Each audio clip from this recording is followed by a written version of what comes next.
Hi guys, happy Saturday. Today is an exciting day. I am getting very close on my mandolin quilt, which is my EPP project, of putting it all together. So I've got all my mandolins done. Those have been done for a while. And I've done most of my pieces, my connecting pieces. So this is kind of what it looks like with piecing it together. And the pieces I need are my corner pieces here. So I just have to cut and baste those and then stitch them together. And then I can start stitching all of this together. So when I say I'm almost done, I'm really not, because if you look at all the pieces that have to be still sewn together, but still. However, today I'm going to cut and baste the corner pieces, and I thought I would take you along with me. So this is a corner piece I need to make. I have all these different pieces that I have to cut out, and I had to decide what color I wanted each of them to be, so I've marked W or Y for white or yellow. And this is the way the corner is going to come together. So I need to make 4 of these pieces, so I need 4 of each of these cut out and basted. So we're going to start with the corner. It's going to be white. I'm going to take my white fabric, and I have 4 layers of fabric, so I'm going to be cutting through 4 layers. I'm going to trace once, but cut through 4 layers so I get my 4 pieces.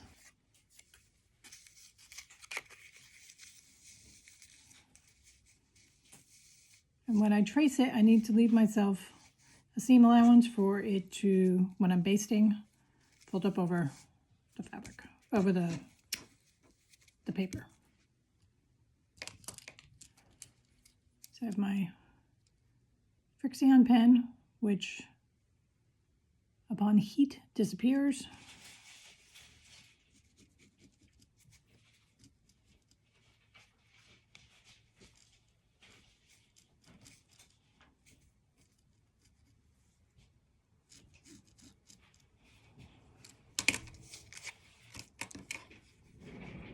And now I'm not going to cut along the lines. I'm going to cut about 3/8 of an inch outside so that I have something to fold over the paper.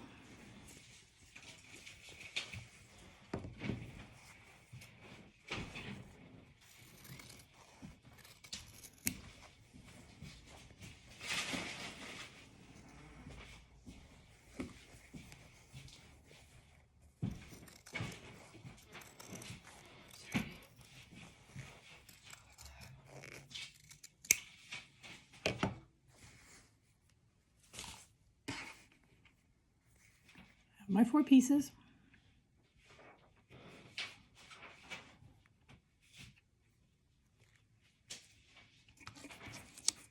And to baste it, I use glue, not that there's a sewing method, but I use glue.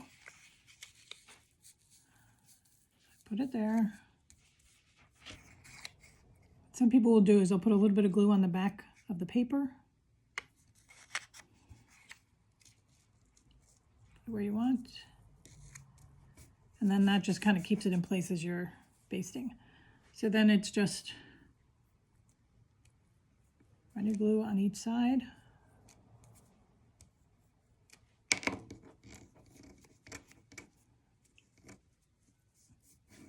And then fold it over your edges.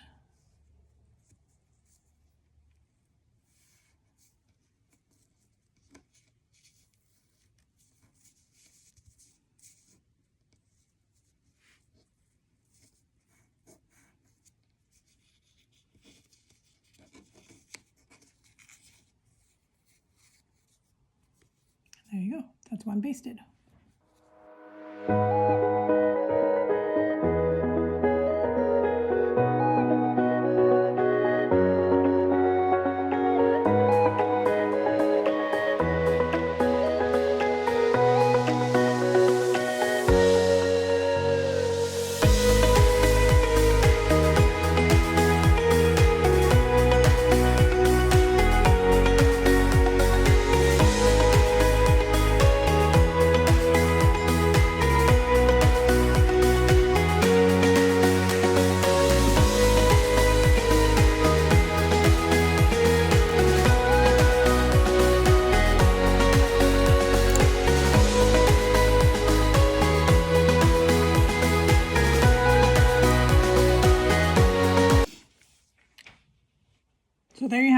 That's basting.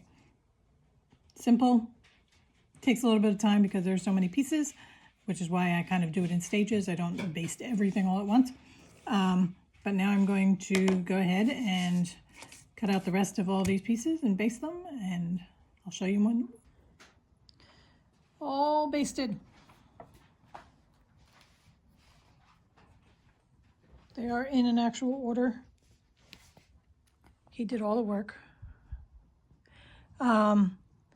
So this is very exciting because now all of the, can I just do this, please? You don't want him helping? Okay. I'm sure everybody watching is going to love it. Dudley will now talk to you because he is now sitting on all the basted pieces that I'm showing you.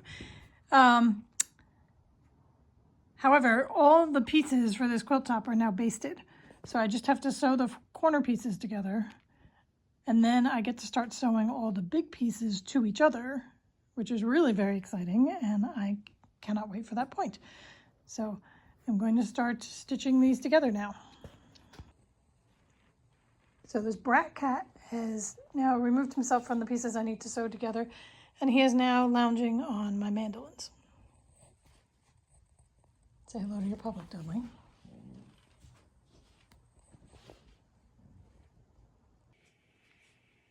Okay, new day. I have put together one of the corners, and I just wanted to quick show you how I sew them together.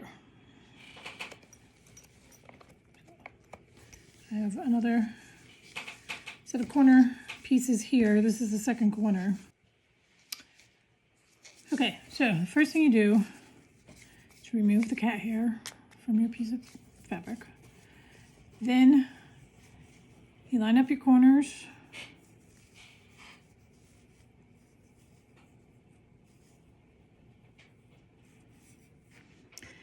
And I use either So Tight magnets. They're really strong. So you have the one plastic side that has the magnets, so you can put that on one side and on the other, and that holds them really sturdily together for you.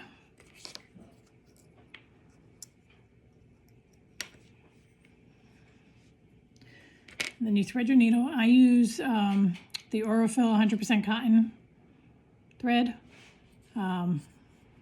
It's 50 weight for this. I started this spool when I started this project, and I still have, trying to figure out where the camera is. Okay. This much probably won't take me all the way through the whole project, but I'm surprised it lasted as long as it did. I thought I was going to be going through spools and spools. So, okay, I'm not going to thread the needle on camera because I have a hard enough time doing that. But what I do is I make a quilter's knot. So you hold your needle, put the thread behind, hold it with your forefinger, and then twist it around the needle.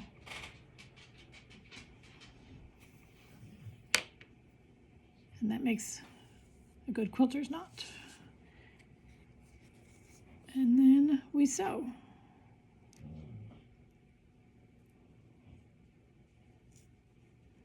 Making sure you go through the fabric of each piece, but not the paper.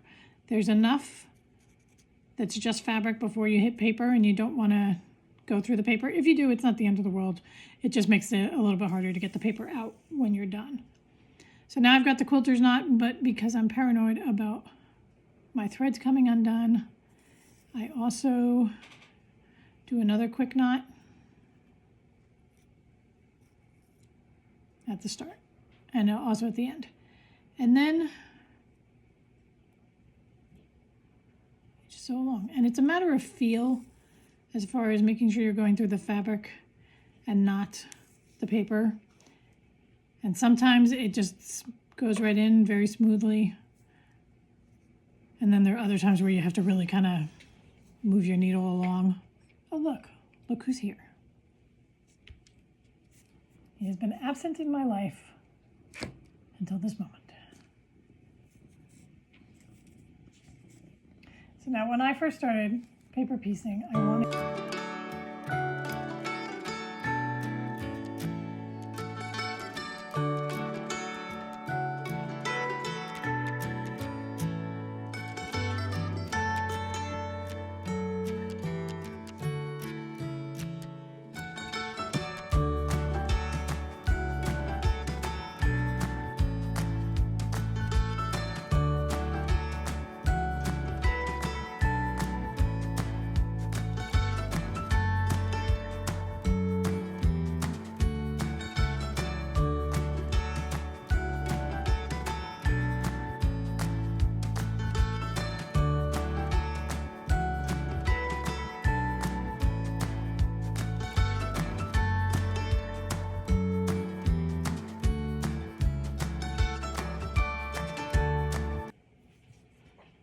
So now when I come to the end, I'm going to do that double knot again.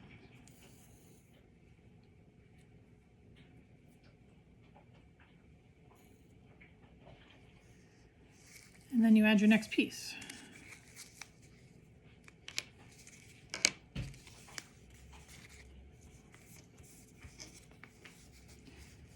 Which is the triangle.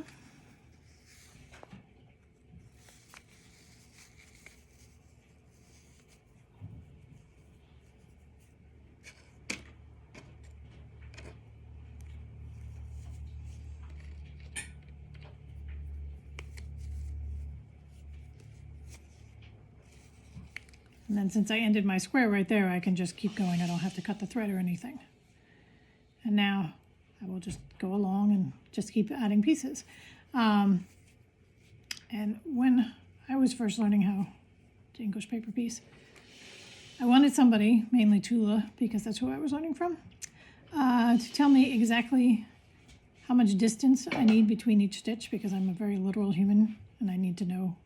I don't like to do things wrong, so I want to know exactly every single step. And nobody would ever say, they would just say, you know, you just need a little bit of space in between each one. The only thing I can tell you is don't put too many stitches, because that'll be like when you're a really tight knitter. And now you've got a stranglehold on your fabric and you're almost puckering the fabric and it won't lie straight without some really severe ironing. I don't try and go more than like 1/8 of an inch, just because I don't trust the process to hold all my fabrics together. So that's about the best I can give you. So there you have it. English paper piecing. And I can't wait to get these corner pieces done so I can start doing the fun stuff of actually seeing the quilt come together. So I will do another video when we get to that stage. So have a great weekend, everybody. Enjoy the football game this afternoon, and we will see you soon.